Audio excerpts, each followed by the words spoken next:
चलो अब हम सब खेलना शुरू करते हैं, लेकिन इससे खेलते कैसे हैं? मार्च का महीना था। बसंत का सुहाना मौसम चल रहा था। जंगल के सभी जानवर बहुत खुश थे और रोजाना तालाब के किनारे खेला करते थे। इसी तरह एक दिन हिरन, मोंटू बंदर और जंबो हाथी खेलने के लिए इकट्ठा हुए। उन्होंने देखा कि मोंटू बंदर के हाथ में एक बॉल थी जिसके बारे में वे नहीं जानते थे। ये गोल गोल चीज क्या है? यार मैं रोजाना एक ही गेम खेल खेल कर थक गया हूँ, इसलिए आज कुछ नया ट्राई करने का मन है। कह तो तुम ठीक रहे हो, अब मुझे भी नया गेम खेलने का मन है, वरना तुम लोग पकड़ा पकड़ी में इतनी तेज भागते हो कि हर बार मैं ही हार जाता हूँ। ये सुनकर सभी लोग हंसने लगे। अरे यार, मैंने एक बहुत मजेदार गेम ढूंढा है, ये देखो, इसको बॉल कहते हैं। मोंटू बंदर ने बॉल उछालते हुए कहा। अच्छा, तो इस बॉल के साथ हम कौन सा गेम खेल सकते हैं? अरे बहुत आसान और मजेदार गेम है। हम इस बॉल को एक दूसरे के पास करेंगे, लेकिन सिर्फ अपनी लात के जरिए। इसको किक मारकर, हाथ से पकड़कर नहीं। सुनकर सभी ने अपनी अपनी जगह ले ली और मस्ती करते हुए खेलने लगे। उनका शोर सुनकर एक कछुआ तालाब से निकला और उनके पास आकर बोला, तुम लोग तो बहुत मजे से खेल रहे हो, क्या मैं भी तुम्हारे साथ खेल सकता हूँ? सुनकर सभी खुश हुए और उन्होंने उसको भी अपने साथ खेलने के लिए हाँ कर दिया। अब कछुआ भी उनके साथ मस्त होकर खेलने लगा। काफी देर बाद उनको सामने से भालू आता हुआ नजर आया, जिसको देखकर सभी जानवर डर गए और बॉल झाड़ियों में चली गई। कछुआ भैया, जल्दी से पानी में चले जाओ, वरना भालू तुमको खा जाएगा। वो कछुओं से नफरत करता है। उसकी बात सुनकर कछुआ डर गया और तालाब की तरफ भागने लगा। लेकिन कछुए की चाल तो आप जानते ही हैं, वो बहुत ही धीरे चल रहा था और भालू की उस पर नजर पड़ चुकी थी। वह बहुत तेजी से वहां पहुंचा। यह देखकर कछुए ने अपने हाथ पैर गर्दन सब अपने खोल के अंदर ले लिए। उसको देखकर भालू ने कहा, एक कछुआ यहाँ पानी से बाहर, क्या ये तुम्हारा दोस्त है? नहीं नहीं, ये कोई कछुआ नहीं है। अच्छा, तो ये क्या है फिर? अरे भालू भैया, ये तो एक बॉल है। बॉल? वो क्या होती है? ये एक गोल गोल चीज होती है जिससे इंसानों के बच्चे खेलते हैं। मैं शहर में देखकर आया था, इसलिए हम भी यहाँ तालाब के किनारे ये गेम खेलने लगे। सुनकर भालू ने कछुए को गौर से देखा और कहा, तो ये एक बॉल है और तुम लोग यहाँ इससे खेल रहे थे?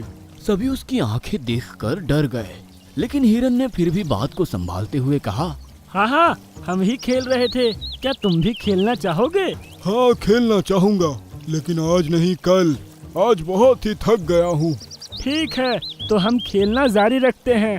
कहकर हिरन कछुए की तरफ बढ़ ही रहा था कि भालू ने कछुए को उठा लिया और कहा, तुम लोग इस खिलौने को कहीं खो ना दो, इसलिए मैं इसको अपने साथ ले जाता हूँ। अरे आखिर कल मुझे भी तो इससे खेलना है। यह सुनकर सभी एक दूसरे का मुंह देखने लगे, लेकिन आगे कुछ नहीं बोल सके। भालू कछुए को लेकर वहां से चल दिया। तीनों उसका पीछा करने लगे।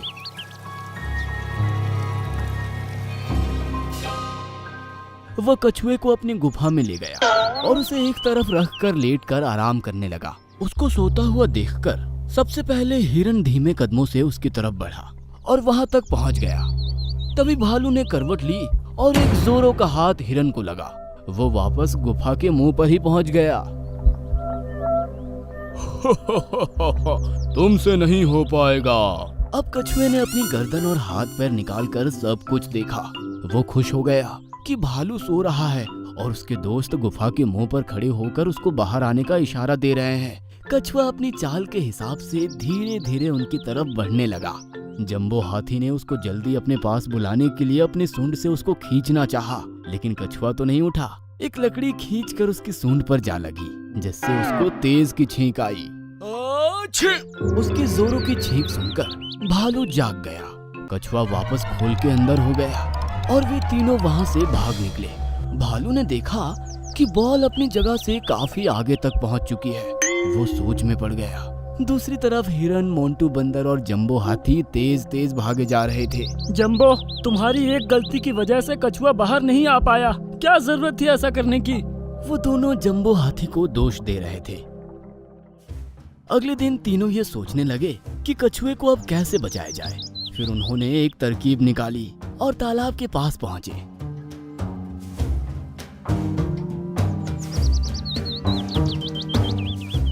भालू शाम के टाइम कछुए को बॉल समझते हुए अपने हाथ में उछालता हुआ आ रहा था। उनके पास आकर वो बोला, चलो अब हम सब खेलना शुरू करते हैं, लेकिन इससे खेलते कैसे हैं? अरे ठीक इसी तरह जैसे अभी तुम इसको उछालते हुए हमारे पास लेकर आ रहे थे। हम एक दूसरे की तरफ इसको उछाल उछाल कर खेलेंगे। जिसके हाथ से कैच छूट गया वो हारा। उसकी बात सुनकर सभी थोड़ी थोड़ी दूरी पर खड़े हो गए और फिर एक के बाद एक कछुए को उछाल उछाल कर खेलने लगे। जब मोंटू बंदर के हाथ में कछुआ आया तो वो बोला, भालू भैया, मैं इस बार बहुत जोर से बॉल फेंकने वाला हूँ। आपको आउट करके ही रहूंगा, जरा संभल कर। ये सुनकर भालू और सावधान हो गया। वो बोला, हाँ हाँ फेंको। ये सुनकर मोंटू बंदर ने कछुए को इतना ऊंचाई पर उछाला कि वो भालू के सर के ऊपर से होता हुआ सीधा तालाब के पानी में जा गिरा। पानी को महसूस करके कछुआ खुश हुआ और अपने हाथ पैर बाहर निकालकर पानी के अंदर चला गया। सभी जानवर खुशी से झूमने लगे। ये देखकर भालू को कुछ समझ नहीं आया। वो सोचने लगा, इन पागलों की बॉल पानी में डूब गई और ये ऐसे खुश हो रहे हैं जैसे कोई बहुत ही अच्छी बात हो गई हो। हाँ? भालू हंसते हुए वहाँ से चला गया और वे सभी कछुए की जान बचने की खुशी में झूम रहे थे। चलो अच्छा हुआ कि कछुआ भैया की जान बच गई। आगे से जब भी कछुआ भैया हमारे साथ खेलेंगे तो हम थोड़ी सावधानी बरतेंगे। उसके बाद वे लोग अपने अपने घरों को चल दिए, क्योंकि रात होने से पहले वे वहाँ से आ जाया करते थे। उस दिन के बाद वे रोजाना उसी जगह एक साथ खेलने लगे और कछुआ भालू के आने से पहले ही तालाब में चला जाया करता था। हम दोनों सोन चिड़िया हैं, जंगल की सबसे खूबसूरत चिड़िया। हम सिर्फ एक दूसरे को ही अपना दोस्त बना सकती हैं। वो मामूली दिखने वाली चिड़िया हमारी दोस्ती के लायक नहीं है। दूर कहीं एक जंगल था जिसमें सोन चिड़िया रहा करती थी। उसका ये नाम इसी वजह से पड़ा क्योंकि उसके पंख सुनहरे थे और पूरे जंगल में वो सबसे खूबसूरत चिड़िया मानी जाती थी। एक दिन सोन चिड़िया अपने दो दोस्त नीलू चिड़िया और टीनू चिड़िया के साथ शाम के टाइम खेलने निकली। उनको पता नहीं था कि एक गिद्ध उनको अपना शिकार बनाने के लिए उनका पीछा कर रहा है। सोन चिड़िया मस्ती में आकर ऊपर उड़ने लगी। तभी टीनू चिड़िया ने देखा कि गिद्ध उस पर हमला करने वाला है। दोस्तों जल्दी से नीचे चलो, गिद्ध हम पर हमला करने वाला है। उसकी बात सुनते ही सोन चिड़िया और नीलू चिड़िया नीचे की तरफ आ गई, लेकिन टीनू चिड़िया गलती से एक डाल से टकरा गई और उसके पंख में चोट आ गई। वो तभी जमीन पर गिर गई और उड़ने लायक नहीं रही। ये देख सोन चिड़िया और नीलू चिड़िया उसके पास पहुंचे। अरे टीनू चिड़िया, क्या हुआ तुमको? टीनू चिड़िया तुम ठीक तो हो? मेरे पंख में बहुत दर्द हो रहा है। कहकर उसने उड़ने की कोशिश की लेकिन नहीं उड़ पाई। तुम उड़ने की कोशिश मत करो वरना और दर्द हो जाएगा। अब हम इसको ठीक कैसे करेंगे? इसकी चोट और दर्द सही करने के लिए हमें सुनहरे फूल लाना होगा जो काली पहाड़ी पर पाया जाता है। हाँ, उस फूल के बारे में सुना तो मैंने भी है, लेकिन काली पहाड़ी पर बहुत अंधेरा रहता है। हाँ, लेकिन इस वक्त तुम वहां जा सकती हो क्योंकि तुम्हारे सुनहरे पंख चांद की रोशनी में चमकते हैं और उजाला करते हैं। तुमको वो फूल आसानी से मिल जाएगा। सुनकर सोन चिड़िया ने कुछ सोचा और कहा, ठीक है, मैं तुम्हारे लिए वो फूल लेने अभी जा रही हूँ। सुनकर बाकी दोनों चिड़िया खुश हुई। नीलू चिड़िया टीनू चिड़िया के पास रुक गई और सोन चिड़िया काली पहाड़ी की तरफ उड़ गई। रास्ता काफी लंबा था। काफी दूर जाने के बाद सोन चिड़िया ने देखा कि ठीक उसी के जैसी दिखने वाली चिड़िया आसमान में उड़ रही है। सोन चिड़िया उसको हैरानी से देख रही थी क्योंकि उसने अपने जैसी दूसरी चिड़िया पहली बार देखी थी। वो उसके पास जाकर उसके साथ उड़ते हुए बातें करने लगी। मेरा नाम सोन चिड़िया है। तुम तो बिल्कुल मेरे जैसी हो। तुमको पहले यहाँ कभी नहीं देखा। कहाँ से आई हो? मेरा नाम भी सोन चिड़िया है।